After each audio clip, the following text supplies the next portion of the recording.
Let's turn to the city of Bengaluru now. At least 3 people were seriously injured after a GAIL pipeline broke and a gas leaked into a couple of houses, causing an explosion. This happened in Bengaluru's HSR layout 7th sector. According to the reports, BWSSB was digging the road. This is the Water Supply and Sewerage Board that was digging the road when this pipe broke. As per initial information, it's clearly laxity on the part of the civic body which is responsible for this leakage.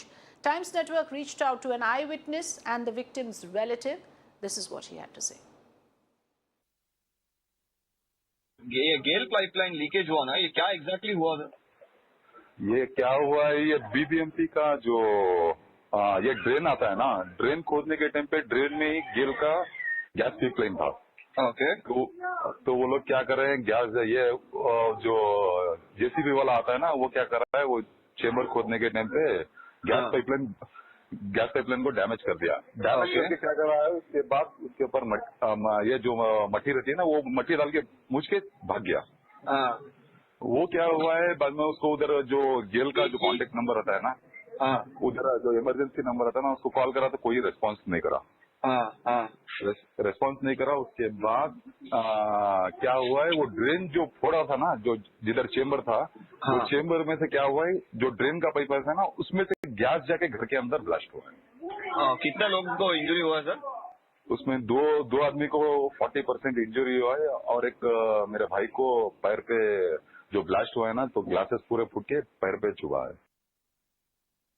This is simply not acceptable, endangering lives of the citizens with sheer carelessness, dereliction of duty and negligence. It has been a recurring theme when it comes to civic bodies. Now let's remind our viewers, there were 2 other instances recently from Bengaluru that we reported about extensively, reeks of criminal negligence by civic authorities.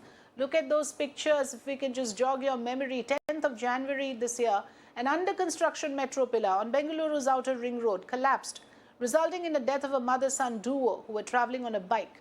According to sources, the couple along with the kids was heading towards the Hebal area when the metro pillar collapsed on the bike on which this family was travelling.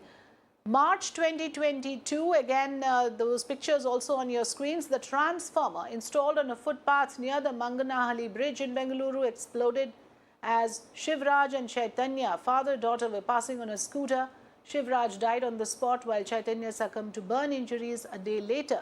Chaitanya's marriage, in fact, had been fixed and the duo were returning after booking a marriage hall. So what we are saying here is, yes, another day, another mishap, another case of civic apathy. It's the Bangalore Water Supply and Sewerage Board this time. So each of these civic bodies, whether it's the one to do with the electricity board or the transport or water and sewerage for that matter, there seems to be a practice of laxity in their delivering duties. Let me welcome here on the program Ashwin Mahesh, urban planner, also Sandeep Anirudha, founder of the Citizens Agenda for Bengaluru. Very good evening, gentlemen. Thanks for coming and joining us here on Mirror Now. Ashwin Mahesh, want to understand, from your understanding, since you are a domain expert in the area of urban planning, under what circumstances can such mishaps happen? There has to be some serious lapse in maintenance. How do you have a situation where you dig a road and a gas pipe bursts with, toxic fumes, injuring people in this manner? Okay, we'll get to the technical bits in a while. But let's ask the first question. Who is the planner for Bangalore? Right? Nobody actually knows the answer to that because no one is in charge of planning in Bangalore. The Chief Minister is also the Bangalore portfolio holder. There is a body there is a committee called the Metropolitan Planning Committee, which is the statutory body for planning the city. But although it exists, it doesn't have any members. The government has not appointed any members to it. It never meets. It is not even involved in the planning of the city. And BDA, the Development Authority, does only land use planning. There is no integration of its land use planning with anybody else. So what you have is a situation in which, first of all, there is no planner. There's no question of laxity. There isn't anybody to do the job itself. Right? The question of laxity comes if someone is appointed and he doesn't do a good job or he does a shoddy job. In this case, there is no planner itself.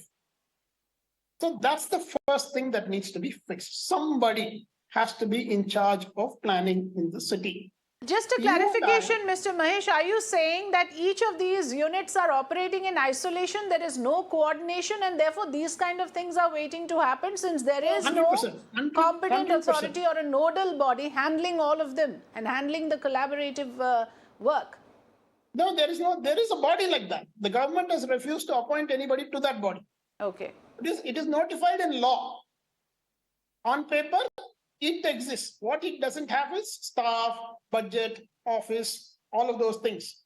That's like saying News 7 exists. It doesn't have any people. It doesn't have any cameras. It doesn't have any audience, all of those kinds of things. It's ridiculous that we have a setup like this. But ultimately, it also comes down to one other thing. We can't have a situation in which one person has so many jobs. It is not possible. Essentially, these are important functions. Planning a large metropolitan city is an important function. It is a full-time job. And not for one person, it is a full-time job for dozens of people. We don't even have one person doing that job. And many years ago, I used to have these coordination committees in South Bangalore, where each week officials from different departments, BWSSB, BESCOM, all these different department agencies would come together to, as you said, coordinate, as it were. Right? And you and I, as citizens, we are sitting in our house thinking, these guys are all working together for our benefit in some way. Those guys had never met each other. They would come to the meeting and say, "Here, sir." Right? Like, essentially, they're discovering each other for the first time, number one. The second thing is, the majority of those meetings would be spent with each department making complaints about the other departments. One guy will say, BWSSB is not letting me do my work properly. Somebody else will say, BBMP is not allowing this. BESCOM is not allowing this. So essentially, frankly, we are all hopeful of that they will coordinate. Yes, but what is at stake here is huge. We cannot have a situation, and here on this channel we repeatedly take up these issues because what we see happening is that the citizen's life is given absolutely no value. People can die. I mean, a family gets crushed under a metro pillar. We've reported on this story for days on end because we didn't want, people to think that they can get by with this. But no lessons learned. Quickly, sir. Yes. Yeah, one other thing I want to say. We also, because there is no planner, and we also have a situation in which randomly some other entity, central government entity typically, National Highway Authority, right? Or even Metro, which is partly a central government thing, right?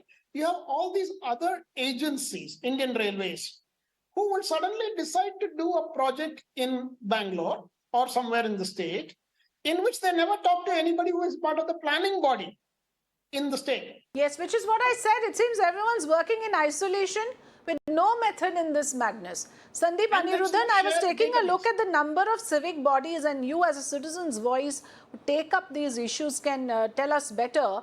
BBMP, BDA, BMRDA, there is BWSSB that is in the dock in this case, BESCOM, BMTC, all of these civic bodies are operating.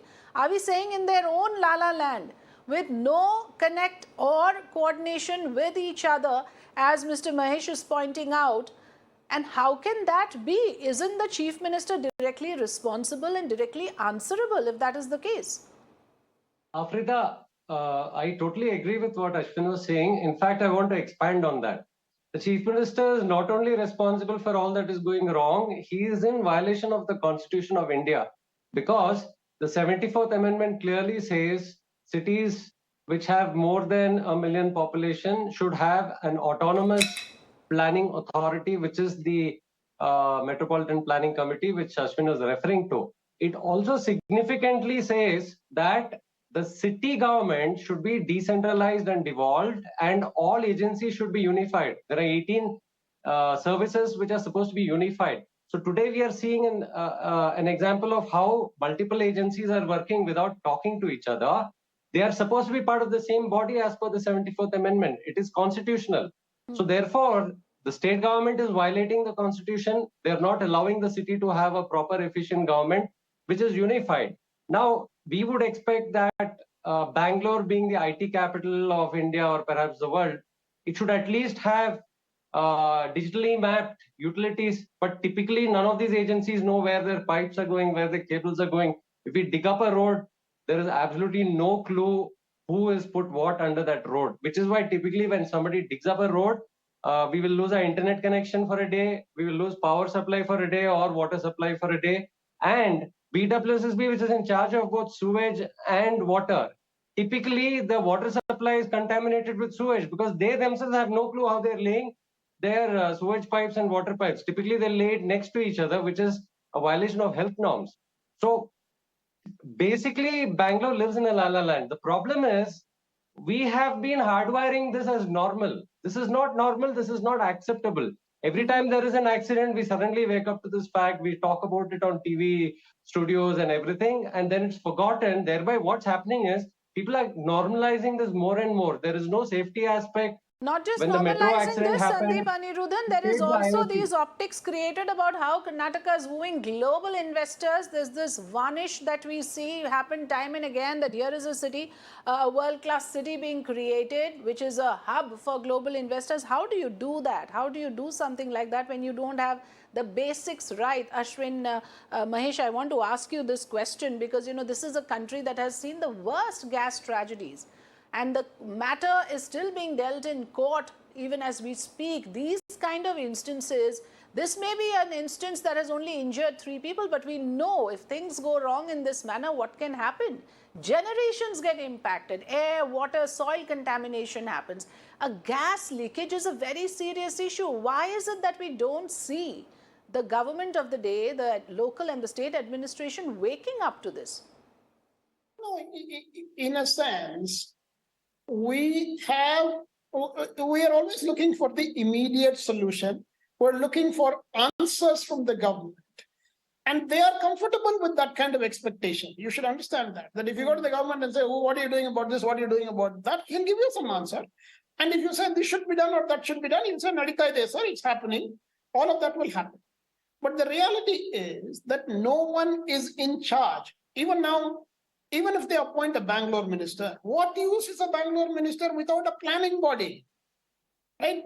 In some sense, if you look at the master plan will say, you have to build your house like this. And if the road is supposed to be widened, take the example of road widening. If a road is supposed to be widened, properties on that road have to allow a certain bit of land in front to allow for the road widening, and they can only use the rest of the property. This is the law. But now supposing you do that and the road is not widened, what have you left it for? There are thousands of cases in the city where half the road will be widened and the rest of the road will not be widened. That is, whoever has given land, that portion will be widened. Whoever has not given land, that portion will not be widened at all. So in a sense, we have a situation in which citizens are expected to obey the master plan, but the government itself doesn't need to obey the master plan. Right? Yes, and what this has caused, it has caused a scenario in which now the government is not able to put out any plan because of one legal thing. And it's important to understand that. The law has defined the process for creating a master plan. That is, there should be a planning committee. That planning committee should look at all sorts of things together in an integrated manner. It should have public consultations. So there are lots of steps to create that outcome. But the government is unwilling to do it that way. It tries to do all sorts of things in all sorts of other ways. But every time it tries to do those all sorts of things in all sorts of other ways, somebody goes to court and challenges that, saying this is not the way to do it. And the court agrees. So we have a cycle like this that's going on endlessly. The government says, I won't do it the correct way. Some citizen will go to court saying, this is whatever you're doing is not the correct way, and the whole thing gets stopped. So we are seeing a perpetuation of something like 10 But years how ago. will this change? Sandeep Anirudhan, what are you suggesting for us? Because we here as journalists, we do this time and again. We raise questions. We have experts like Mr. Ashwin Mahesh tell us what the diagnosis is, what the disease is, and what is the extent of the problem. But then what? It's a poll-bound state. Can there be a civil society movement? Can there be some way that, we wake up the authorities from this deep slumber and make them believe that this is important? What else are you busy with? Afrida, you've brought out a very valid issue. The thing is about public demand and citizen demand. I'll give you a small example. Today around near Sankey Tank, there's a temple which decided to drill a bore well right next to a sewage line. Citizens objected and the local MLA's goons came and assaulted them. So you can understand the sense, one, lack of awareness among political class and their sense of lawlessness. They basically think they can do whatever they feel like. They don't care about the law and they don't want to be lawful or law abiding. This is at the core of the issue. And why do they get away with this? Because citizens don't have a demand. Typically, if you look at it, political awareness is so low because our education system is so flawed. Children grow up not knowing anything about governance, about the community, about the about life itself, So what happens is when they grow up, they can't be citizens. It's another journey for them to learn about how things run and to participate in politics. Now, if in our democracy, who's the boss? The citizen is the boss. Politicians are public servants. They are our servants. And if they have to serve us, we have to be able to direct them. How will that happen when citizens are not aware? How many citizens are aware of 74th Amendment?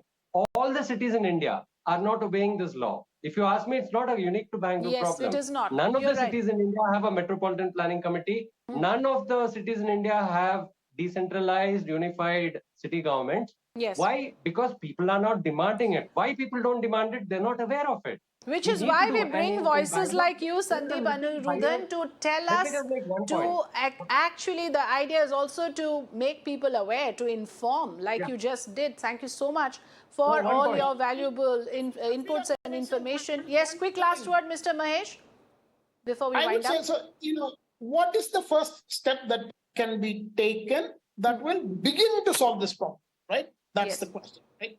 I think the Chief Minister should appoint a deputy chairman for the Metropolitan Planning Committee, who is not himself, right? I mean, he can be the chairman. Ideally, the chairman should be somebody who will do a full-time job, but he should appoint a full-time planning head for the Metropolitan Planning Committee. And once that person is in his job or her job, it becomes possible for citizens to go to that right now we don't even have a competent authority to question. We don't know where the buck stops. And like you said, this is an important suggestion. Yes, quickly. One point. So what Ashwin said will happen only if there is a public demand. Yes. And as you rightly asked me, what are we come doing? Together. Which is what we are trying to do here. We are trying to create that awareness, trying to awaken the public conscience and say, look, here is your chance. When you go to vote, remember, these are the real issues. We need leadership with a vision. We need leadership that understands that these day-to-day matters are the most important things for the safety of the citizen. It's the basic, the very basic that we ask for as tax-paying citizens. Thank you so much, Sandeep Anirudhan and Mr. Ashwin Mahesh, for joining us here on the program. Thank you. Let's take a short break. When we come back, one day after another, former Pak Prime Minister Imran Khan continues to face setbacks. We'll tell you more on that when we come back after this break. Stay tuned.